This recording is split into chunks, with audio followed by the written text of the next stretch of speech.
Adrian talking, but I want you to see the pictures first. There's McDonald's, the Ulster Hospital, two of our children born over there, Stormont in the distance.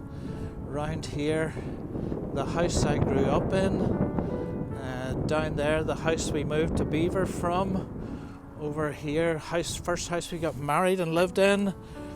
Down in the trees there, Dundonald Primary School I went to. Dundonald Girls High School, my first teaching post in the distance. St Elizabeth's, where I kind of grew up, was part of the youth group.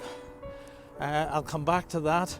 Over in the distance over there, another house that we lived in when our children were young. But here's where I really want to take us, is the old church of St Elizabeth's. My earliest memories of church were in there, long before the new one was built. And gathered all around it, graves, my parents, grandparents, other family members all buried around there. But great memory of a carol that we sang in that little old church. Way back when I was about 8 years of age, as a family we belonged here and were very involved in this church.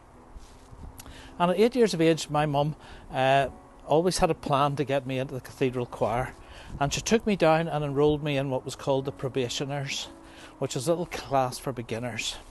So I was only 8, so it took another few months, maybe a year, before I was actually enrolled as a chorister. But anyway, word got round the church here that I was joining the cathedral choir and therefore must be a fantastic singer. So Christmas was coming, and did somehow or other I got the role of singing the fourth verse of We Three Kings of Orient Are at the carol service. When it came time for that carol, I made my way up the aisle to the front and waited for verse 4, terrified, hating every moment of this, wondering where are the famous five when you need them. Desperate Dan, Minnie the Minx, the Bash Street Kids, anybody that could have helped would have been welcome. So it came to my verse, and this is the line. Myrrh is mine, its bitter perfume. Myrrh is mine, its bitter perfume. That was as far as I got.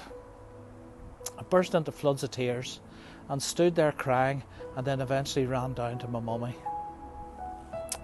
And that was the day I swore inside of me that I would never ever again do anything at the front of church.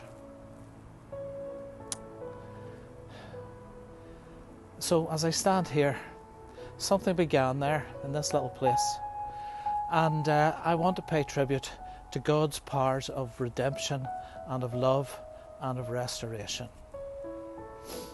And that would be my prayer and hope as we work our way through this Advent, that whatever the things are that have been hiding away in the dark recesses of our lives, that we would allow God's light to shine in on them somehow, and allow some restoration and some healing to begin to happen.